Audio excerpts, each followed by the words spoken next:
El lenguaje es una capacidad comunicativa que hasta el momento solo se ha observado en seres humanos, ya que a pesar de que otras especies animales cuentan con sistemas de comunicación, ninguno de ellos se iguala al humano en cuanto a forma o función. La característica clave y que más llama la atención es que usando elementos finitos, ya sean estos sonidos, señas o grafías, somos capaces de hablar sobre literalmente cualquier cosa. A esto se le suman interesantes descubrimientos sobre el proceso de adquisición del lenguaje, las bases biológicas y sociales, así como las investigaciones sobre los trastornos relacionados. Cada vez aumenta más nuestra comprensión sobre el lenguaje humano. El nivel fonológico hace referencia a los sonidos del lenguaje en general y de los característicos de cada lengua. Se complementa por elementos fonéticos relacionados a las características físicas de los sonidos. A nivel cortical existen zonas encargadas de procesar la información auditiva a nivel tanto fonético como fonológico. A nivel sintáctico, hace referencia a las reglas de combinación de las palabras, cuya máxima expresión se ve en la capacidad de crear prácticamente infinitas oraciones. Por último, el nivel semántico se refiere a la integración de distintos tipos de información de tal forma que se puedan asignar y reconocer los significados de los elementos lingüísticos. Algunos trastornos del lenguaje pueden afectar estos niveles, provocando distintas consecuencias. En el siglo pasado se presentaron dos visiones sobre el lenguaje humano. Por un lado, el conductista Skinner sostenía que el lenguaje era como cualquier otra conducta animal, producto del aprendizaje mediante la contingencia de una conducta y un refuerzo o un castigo. Por otro lado, el lingüista Noam Chomsky propuso la existencia de capacidades innatas lingüísticas contenidas en una gramática universal independientemente de la cultura o geografía de los hablantes. A pesar de que ninguna de las dos propuestas explica por completo el fenómeno lingüístico, las evidencias y nuevos conocimientos científicos permiten inclinarnos mucho más por la propuesta de Chomsky. Gran cantidad de líneas de investigación sugieren que sí existe un universalismo para la adquisición del lenguaje, presente incluso antes del nacimiento. Los infantes de cualquier parte del mundo, sin importar la cultura en la que nacen, son capaces de diferenciar y producir todos los sonidos lingüísticos. Sin embargo, esta capacidad se va perdiendo hacia el primer año de vida, especializándose en aquellos elementos que son relevantes en su medio social y para su lengua materna. Elementos como los tonos, la prosodia, la entonación, incluso los patrones motores para la producción del habla se adquieren en etapas muy tempranas del desarrollo, lo que sugiere la existencia de un sustrato universal para la adquisición del lenguaje.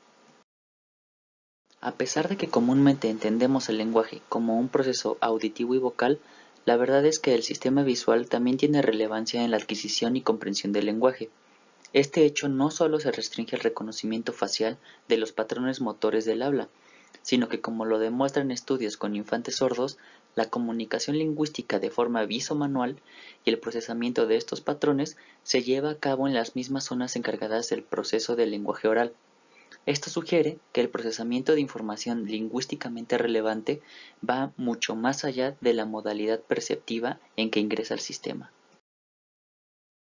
La adquisición del lenguaje genera cambios en los sistemas involucrados en el procesamiento lingüístico.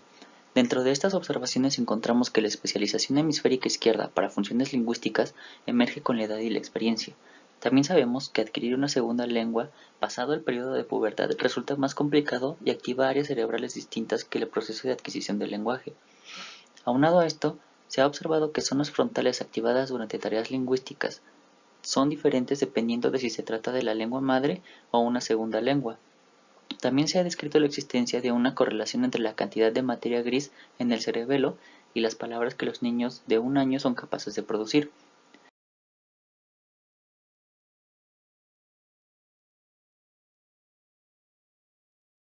Recientemente ha surgido un nuevo modelo para el procesamiento del lenguaje a nivel cortical, que no sustituye sino que complementa el modelo clásico conocido como modelo Geschwind-Wernicke. El modelo de flujo dual propone dos flujos de información que permiten el procesamiento lingüístico, similar al modelo de procesamiento visual de las vías del qué y dónde.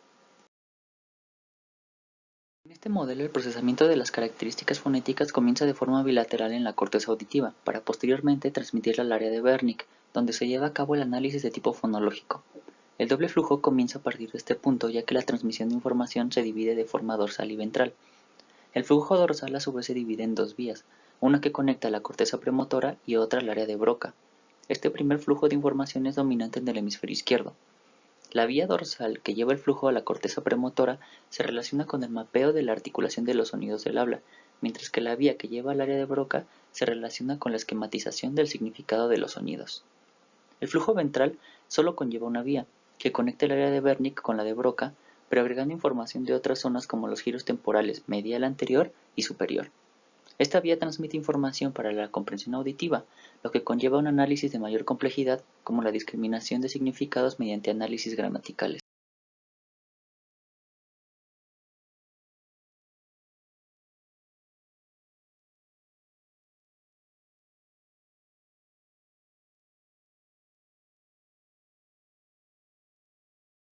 Los procesos de lectura y escritura son formas del lenguaje humano, por lo que se relacionan estrechamente con los procesos del habla y la audición.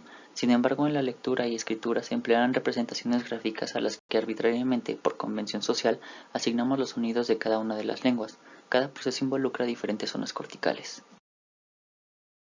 El global de palabras se pone en juego cuando reconocemos las palabras que estamos viendo, por lo que no implica reconocer individualmente a cada letra, sino a la palabra como un todo. Este proceso se basa en reconocer patrones característicos de las palabras, similar al del reconocimiento de rostros. Los estudios de neuroimagen funcional muestran que en el proceso de lectura global de palabras se activa una zona de la corteza fusiforme izquierda denominada área visual de forma de las palabras. Por otro lado, la lectura fonética se refiere al reconocimiento de sonidos de cada elemento gráfico que compone una palabra, por lo que se presenta ante palabras desconocidas. En este proceso se observa actividad en zonas de la corteza temporoparietal y del área de Broca. Por otro lado, tenemos que los estudios de neuroimagen señalan que en procesos relacionados con la escritura se activan principalmente zonas de la corteza motora primaria y de asociación. Además, el solo hecho de observar caracteres activa estas zonas. Aunado a esto, es útil recordar que el modelo de doble flujo de procesamiento lingüístico, en su vía superior dorsal, conecta al área de Wernicke con la corteza premotora. Debido a que la aparición de la escritura y la lectura son muy recientes en nuestra especie, no es posible que hayan modificado la genética humana para procesar esta información. Esto ha llevado a plantear la idea de que los procesos de lectura y escritura en realidad se aprovechan del sustrato biológico que originalmente se usaba para otro tipo de análisis menos complejo.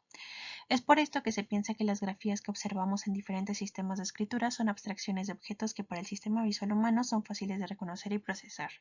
Para que puedan existir los procesos de lectura y escritura, el sistema nervioso se vale de la plasticidad neuronal de zonas especializadas en reconocimiento de patrones, figuras, formas, etc., principalmente durante la infancia. La afasia constituye un trastorno del lenguaje que causa alteraciones en la comprensión, producción o repetición del lenguaje que suele ser producto de accidentes o lesiones cerebrales en el hemisferio izquierdo, al menos en el 90% de los casos. Sin embargo, no puede considerarse a toda alteración del lenguaje una afasia, ya que para que un trastorno del lenguaje se clasifique como tal, es menester que dicha alteración cause al sujeto dificultades en la comprensión, producción o repetición del lenguaje que no estén provocados por daños sensoriales, motores o falta de motivación. Aunado a esto, dicha problemática debe presentarse de manera relativamente aislada, de forma que no dañe otras funciones cognitivas no relacionadas. La afasia de Broca es causada por una lesión en la zona inferior del lóbulo frontal izquierdo. Los pacientes que la sufren tienen un modo de hablar muy lento y no fluido, dado que la lesión afecta a su corteza motora. La afasia de Broca tiene tres características principales. Por un lado, la gramaticalidad, la cual alude a las dificultades que tienen las personas con afasia de Broca para hacer uso de los recursos gramaticales o sintácticos de la lengua, de forma tal que estos pacientes suelen hacer uso de palabras de contenido, en contraste con el deficiente uso que hacen de palabras función. Además de lo anterior, exhiben problemas para hacer uso de la fracción verbal y tienen problemas para la comprensión de oraciones, que implica el orden de palabras para poder ser comprendidas, recurso también gramatical. En segundo lugar se encuentra la anomia, que es una problemática para poder evocar las palabras que quieren decirse. En tercer lugar, muestran dificultades de articulación en que los pacientes no pronuncian correctamente ciertos segmentos fónicos de una determinada palabra. La afasia de Wernicke es el producto de una lesión en la circunvolución temporal superior del hemisferio izquierdo y zonas aledañas posteriores que produce una comprensión del habla nula y que conserva una producción fluida pero carente de sentido, de modo que constituye un problema de índole semántico. Además, puede decirse que no tiene una alteración sintáctica de la lengua, puesto que sí presenta rasgos gramaticales tales como flexión verbal, uso de palabras funcionales y oraciones subordinadas. Su habla se caracteriza por el uso de neologismos, que son palabras no existentes en la lengua. Si bien la sordera pura para palabras no es una afasia, su inclusión aquí se justifica dado que complementa el entendimiento de la afasia de Wernicke. La sordera pura para palabras implica un daño en el giro superior temporal izquierdo, misma zona afectada, al menos parcialmente, que en la afasia de Wernicke, que produce un trastorno que afecta el reconocimiento auditivo de las palabras, pero que no afecta la comprensión por otros medios, como el escrito. En este tipo de trastorno no es que las personas que lo padezcan no escuchen, simplemente no logran decodificar el mensaje de los sonidos del habla humana. A pesar de lo anterior, estas personas pueden reconocer la emocionalidad que expresan los enunciados que escuchan, a pesar de que no pueden reconocer su contenido. Además, su habla no exhibe daño alguno y pueden identificar lo que otros quieren decirles leyendo sus labios. La zona que afecta este tipo de afasia está justo por detrás del lugar de afectación de la afasia de Wernicke y funciona como un lugar en que se intercambia información de representaciones fónicas de las palabras y sus significados. La afasia sensitiva transcortical dificulta la comprensión del habla e impide la producción de discursos coherentes, a lo que se le llama ensalada de palabras. Además, no muestra daño en la repetición.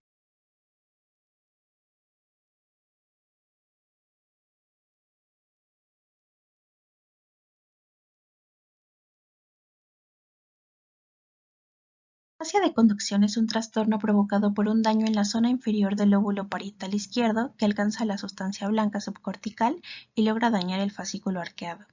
No posee alteraciones en la producción y en la comprensión. Sin embargo, al intentar producir repetición, específicamente repetición de palabras nuevas, como neologismos, palabras de otras lenguas o palabras no existentes sin un significado para el sujeto en cuestión, el paciente falla constantemente. Es frecuente que cuando se le pide a una persona con afasia de conducción que repita una determinada palabra, éste produzca una palabra diferente pero con el mismo significado o uno muy similar.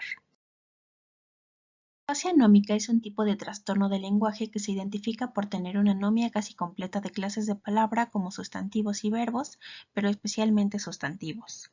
Las personas que padecen esta alteración suelen tener un habla fluida si su lesión afectó al lóbulo parietal izquierdo y una buena comprensión. Sin embargo, su habla evita la producción de los tipos de palabra mencionados y para sustituir su contenido utiliza los denominados circunloquios, que aluden a una manera de explicar lo que quieren referir por medio de definiciones o pistas que constituyen un modo indirecto de expresarse. Las enfermedades psiquiátricas se han clasificado a lo largo de la historia según el estado mental que se ve afectado.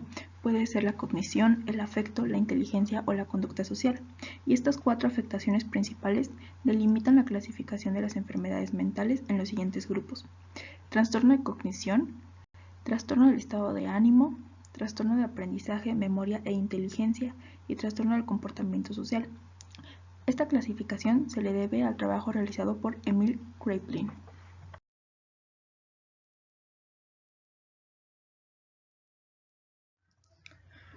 El primer enfoque para clasificar enfermedades mentales se ayuda de los signos, que son las características que el médico observa, y los síntomas, que son los padecimientos que expresa el paciente. Se tiene que tener en cuenta que si un paciente manifiesta solo un signo o síntoma, no es forzoso que tenga la enfermedad. Sin embargo, cuando se manifiestan varios síntomas y signos juntos, se constituye un síndrome, que es un trastorno que diferencia la conducta normal y otros grupos de signos y síntomas.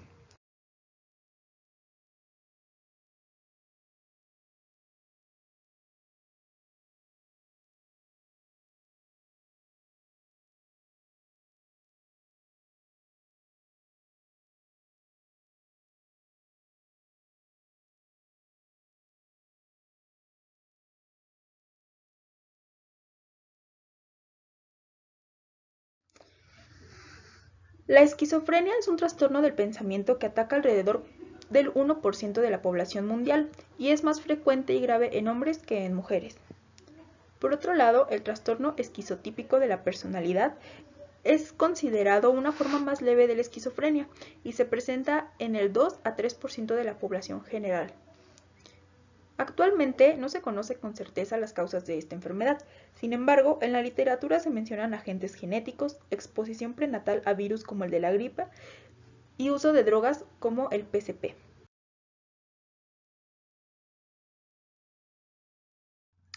La esquizofrenia se caracteriza por 2 periodos, uno de psicosis y otro de reposo o prodrómico. El prodrómico también es conocido como síntomas negativos, por la ausencia de periodos psicóticos. Se caracteriza por el aislamiento social, conductas e ideas extrañas, pobreza en el habla, etc. Mientras que el periodo de síntomas positivos o episodios psicóticos es en el que se presentan delirios, alucinaciones, pensamientos incoherentes y alteraciones de la memoria. Por medio de diferentes estudios de flujo sanguíneo y de neuroimagen, actualmente se sabe que algunos pacientes con esquizofrenia presentan una de estas alteraciones. 1. Reducción de flujo sanguíneo cerebral en la parte izquierda del globo pálido. 2. Alteraciones en los lóbulos frontales. 3. Cortezas del lóbulo temporal medio más delgada y la parte anterior del hipocampo más pequeña. 4. Ventrículos laterales y el tercer ventrículo agrandados. Además, hay un ensanchamiento de las fisuras del lóbulo temporal más delgado y en el lóbulo frontal. Una de las cortezas principales que se ven involucradas en las alucinaciones son la corteza inferotemporal, que participa en el reconocimiento y discriminación de estímulos visuales, el exceso de estimulación de los receptores dopaminérgicos en el estriado visual y alteraciones significativas en el flujo sanguíneo de diversas zonas del encéfalo que forman el sistema inferotemporal.